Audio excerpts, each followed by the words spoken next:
नमः शिवाय। ओम नमो नारायणाय। ओम श्री स्वर्णाकर्षण काल भैरवाय नमो नमः। ओम ओटुक काल भैरवाय नमो नमः। हरि ओम। మా ఛానల్కి స్వాగతం. చూస్తున్న వీక్షకులకు ప్రేక్షకులకు ప్రియ కాళభైరవ భగవద్బంధులకి స్వాగతం పలుకుతూ మమ్మల్ని ఎంతగానో ఆదరిస్తూ ఉండబడిన ప్రియ సోదరి మనులకు అందరికీ కూడా ముక్కోటి ఏకాదశి పండగ శుభాకాంక్షలు. సనాతన ధర్మ వీక్షకులకు సంరక్షకులకు అందరిపైన దత్తాత్రేయ స్వామి యొక్క ఆశీస్సులు ఉండాలని కోరుకుందాం.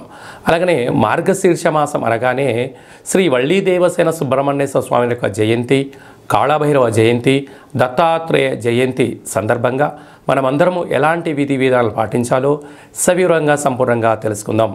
16వ తారీఖు 12వ నెల 2023 నుండి 31/12/2023 వరకు పుట్టినటువంటి వారికి ముందస్తుగా జన్మదిన శుభాకాంక్షలు.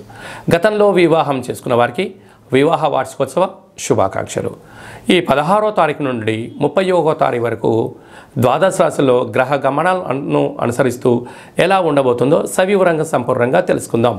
మేషరాశిలో గురు సంచార స్థితి, కన్యరాశిలో కేతు సంచార స్థితి, తులారాశిలో శుక్రుడు స్వక్షేత్ర సంచార స్థితి, వృశ్చిక రాశిలో కుజుడు స్వక్షేత్ర సంచార స్థితి, ధనుసు రాశిలో రవి బుధ సంచార స్థితితో బుధాదిత్య రాజయోగంతో ప్రయాణం అవ్వడం, కుంభరాశిలో శనేశ్వర స్వామి స్వక్షేత్ర సంచార స్థితి, మీనరాశిలో రాహు సంచార స్థితితో ద్వాదశ రాశుల్లో గ్రహ గమనాలు ఈ విధంగా ఉన్నాయి.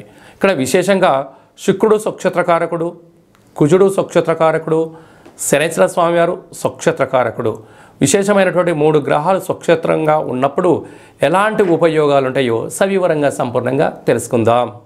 మిథున రాశి వారు ఈ కాళభైరవ జయంతి సందర్భంగా ఎలాంటి విధి విధానాలు పాటించాలో ఈ వీడియోలో సవివరంగా సంపూర్ణంగా తెలుసుకుందాం.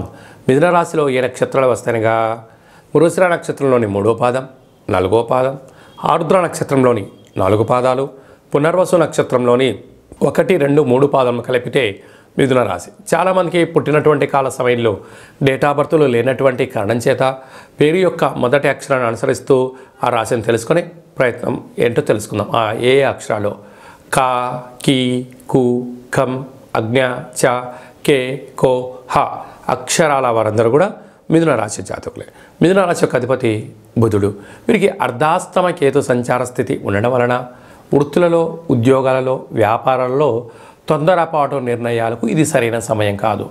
ఏదైనా ఒక పని చేసేటప్పుడు దీర్ఘకాలికమైనటువంటి ఆదాయాలు వచ్చేటువంటి, దీర్ఘకాలికమైనటువంటి ఫలితాలు వచ్చేటువంటి పనులు చేయండి.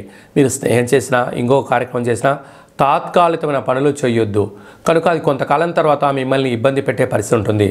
దీర్ఘకాలికమైన ప్రయాణ కార్యక్రమాలలో అద్భుతమైన మీకు మంచి ఫలితం ఉంటుంది.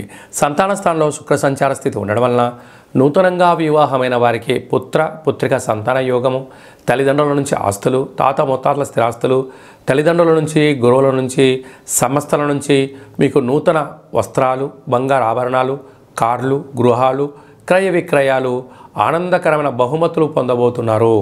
6వ స్థానంలో కుజుడు స్వక్షేత్రకంగా ఉండడం వల్ల మీరు పట్టిందల్లా బంగారం అయ్యే యోగ్యత ఉంది. భూయోగము, గృహయోగము, అద్భుతమైనటువంటి గ్రామ, రాష్ట్ర, దేశ, ప్రపంచ స్థాయిలో మీ పేరు వినిపించబోతున్నారు. కష్టే ఫలి. ఇన్ని రోజులు మీరు కష్టపడడానికి మంచి ఫలితం రాబోతుంది. సప్తమంలో రవిబుధ సంచార స్థితి ఉండడం వలన వివాహమైన దంపతులకు, భార్యాభర్తలకు ఉద్యోగ యోగము, ప్రభుత్వ ఉద్యోగం ప్రయత్నం చేసేవారికి మహాయోగము, ప్రేమికులకు మంచి కాలము, వివాహం కావాలి అనుకున్న వారికి వివాహ ప్రయత్నాల్లో అద్భుతమైన విజయం మీ సొంతం కాబోతుంది. భాగ్యస్థానంలో శనేశ్వర స్వామి సంచారం చేయడం వలన అన్యూన్యమైన గృహస్థాశ్రమ జీవితం, భార్య చేత భర్త, భర్త చేత భార్య ఆరాధించుకోవడం, గౌరవించడం, మరో మెట్టు ఎదగడానికి వీరి ఇద్దరి యొక్క ఆలోచనలు చాలా ఉపయోగకరమైనటువంటి ఆహ్లాదకరమైన జీవితాన్ని పొందబోతున్నారు అని చెప్పి గమనించాలి. రాజ్యస్థానంలో రాహు సంచార స్థితి ఉండడం వల్ల ప్రమోషన్స్, విదేశీయానము, రాజయోగము, కొత్త పదవులు, కొత్త అలంకారాలలో మీకు మంచి అవకాశాలు రాబోతున్నాయి. లాభస్థానంలో దేవగురు బృహస్పతి. ఇంతకు మించిన అదృష్టవంతులు ఎవరు లేరు అని చెప్పి గమనించగలగాలి. కనుక ఉన్నదాంతో తృప్తి పడడం, మరొక మైలురాయి దాటడానికి మీ యొక్క శ్రమ, మీ యొక్క పట్టుదల, మీరు చేస్తున్న దాన ధర్మము, కాళభైరవ పూజ వలన మీకు అద్భుతమైనటువంటి జీవనానికి సువర్ణపు అధ్యాయపు రోజులు అని చెప్పి చెప్పడంలో ఏమాత్రం సందేహం లేదు. స్వయం వృత్తుల వాళ్ళు, చేతి వృత్తుల వాళ్ళు, హోటల్ వ్యాపారాలు, సాఫ్ట్వేర్, హార్డ్వేర్, యానిమేషన్స్, క్రియేటివిటీ రంగాలుగా ఉండబడిన వారు, గృహ భవన నిర్మాణ కార్యక్రమం చేసేవారందరికీ మంచి కాలము అని చెప్పి గమనించాలి.